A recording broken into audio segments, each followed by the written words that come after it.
আসসালামু আলাইকুম রহমতুল্লাহ। সুপ্রিয় হাদিস ও সুন্নাত দর্শক মণ্ডলী, আশা করি আল্লাহর অশেষ রহমতে এবং মেহেরবানিতে আপনারা সকলে ভালো আছেন। আজকে আমরা আপনাদের এমন একটি আমলের কথা জানাবো, যার আমলে আপনারা যেসব উপকারিতা পাবেন তা সংক্ষেপে আপনাদের সুন্দরভাবে উপস্থাপন করব। কিন্তু তার আগে আপনারা যদি আমার চ্যানেলে নতুন এসে থাকেন তাহলে অবশ্যই চ্যানেলটি সাবস্ক্রাইব করে অল নোটিফিকেশনটি অন করে দিবেন, এবং যারা আগে থেকেই করেছেন তাদেরকে অসংখ্য ধন্যবাদ। এবং ভালো লাগলে একটি লাইক করে শেয়ারের মাধ্যমে অসংখ্য দিনী ভাই বোনদের জানার সুযোগ করে দিবেন। তো চলুন আর কথা না বাড়িয়ে মূল ভিডিওতে চলে যাচ্ছি। সকল প্রকার রোগ ব্যাধির উৎস ও এ সকল রোগের নিরাময়ের উপায় আল কুরআনে বিভিন্ন আয়াতে স্পষ্ট ও পরিষ্কারভাবে উল্লেখ করা হয়েছে। এসব আয়াতকে আয়াতে শিফা অর্থাৎ রোগ নিরাময়ের আয়াত বলা হয়। সুবহানাল্লাহ। এর মধ্যে সূরাতুল ফাতিহার কার্যকারিতার কারণে এর একটি আলাদা নামকরণ করা হয়েছে। এর নাম হলো সূরাতুল শিফা। সূরাতুল শিফা বলতে সূরাতুল ফাতিহাকে বোঝানো হয়েছে। যাই হোক সুপ্রিয় দর্শক, আজকে আমরা সূরাতুল ফাতিহার সাথে সূরাতুল ইখলাস এবং আয়াতুল কুরসির সমন্বয়ে একটি বিশেষ আমলের কথা আপনাদের জানাবো, যার আমলে আপনারা যেসব উপকারিতা পাবেন তা সংক্ষেপে বলছি।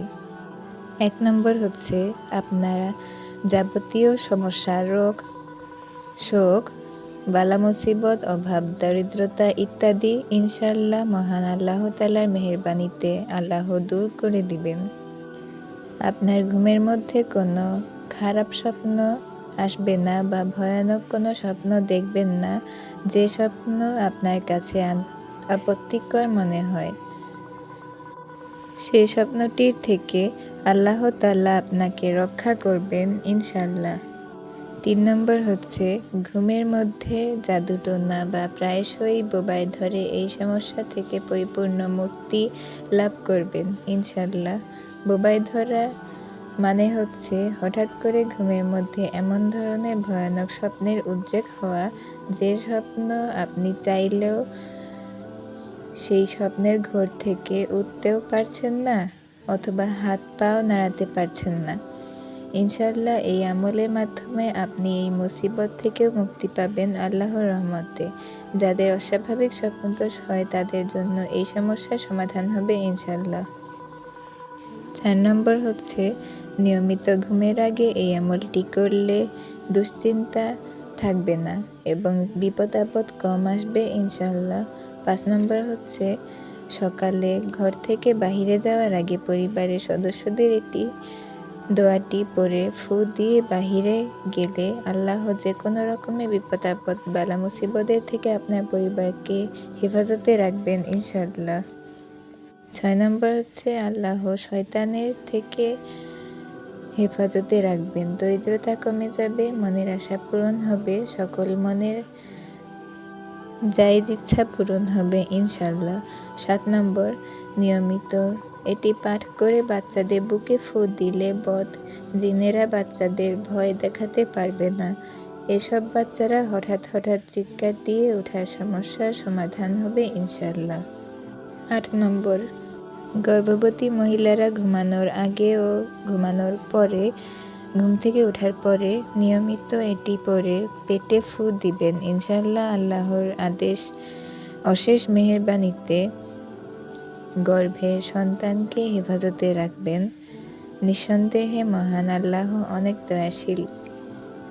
এছাড়াও মা বোনদের যে কোনো রকম অপবিত্রতা এবং শারীরিক সংকটে আল্লাহ রব্বুল আলামিনের মেহেরবানিতে এই দোয়ার মাধ্যমে আমল করে ফু দিলে আল্লাহ তাআলা কষ্ট কমিয়ে দিবেন এবং আল্লাহ আমলকারীদের জন্য জান্নাতে একটি ফয়সালা তৈরি করবেন। সুবহানাল্লাহ। রাসূল সাল্লাল্লাহু আলাইহি সাল্লাম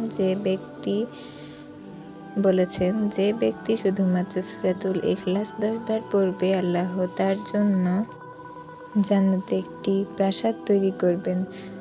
সহিহুল জামে সাগীর হাদিস নং 6472। এছাড়াও তিনি আরও বলেন, সেই সত্তার কসম যার হাতে আমার জীবন, এই সূরা সমগ্র কোরআন অর্থাৎ সূরাতুল ইখলাস সমগ্র কোরআনের 1/3 সমান। বুখারী হাদিস নং 4645। নবী করিম সাল্লাল্লাহু আলাইহি সাল্লাম প্রত্যেক রাতে যখন ঘুমাবার জন্য শয্যা গ্রহণ করতেন তখন 2 হাতের চেটো একত্র জমা করতেন এবং তাতে তিনি 3 কুল পরে ফু দিতেন। তারপর তার দ্বারা দেহের উপর যতদূর সম্ভব হাত বুলাতেন। মাথা, চেহারা ও দেহের সামনের অংশ থেকে শুরু করে এরূপ তিনি 3 বার করতেন। বুখারী হাদিস নং 4439। এছাড়াও আল্লাহ তাআলার আল মাজিদ কুরআন মাজিদের সর্বশ্রেষ্ঠ আয়াত আয়াতুল কুরসি।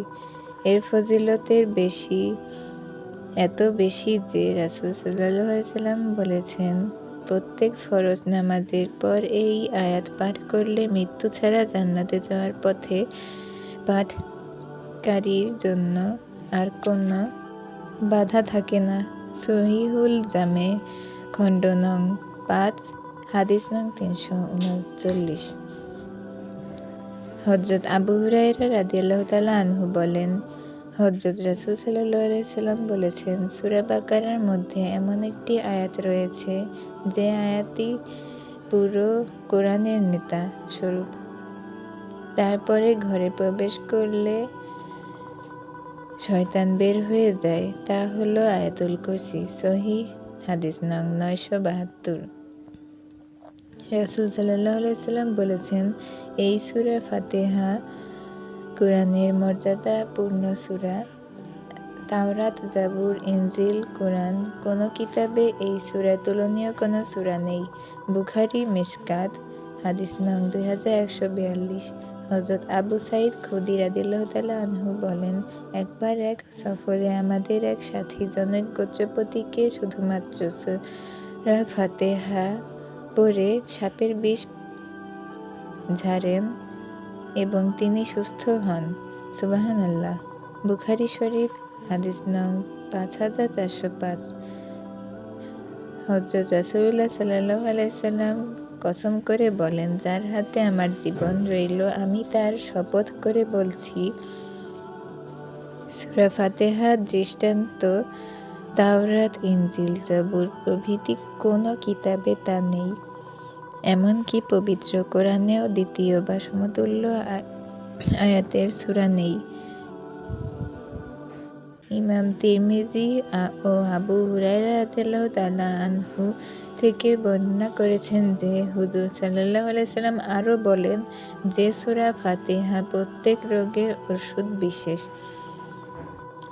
তো যাই হোক, সুপ্রিয় দর্শক মণ্ডলী, আমরা এই আমলটি সম্পর্কে জানব এবং তা হলো ঘুমানোর সময় পাক পবিত্র বিছানায় শুয়ে অজুর সাথে ডান হাত বুকের উপর রেখে 11 বার দুরুদে ইব্রাহিম পড়ে 3 বার সূরা ফাতিহা, 3 বার সূরা ইখলাস, 3 বার আয়াতুল কুরসি পড়ে পুনরায় আবার আগের মতো 11 বার দুরুদে ইব্রাহিম পড়ে বুকের মধ্যেখানে 3 বার ফু দিবেন।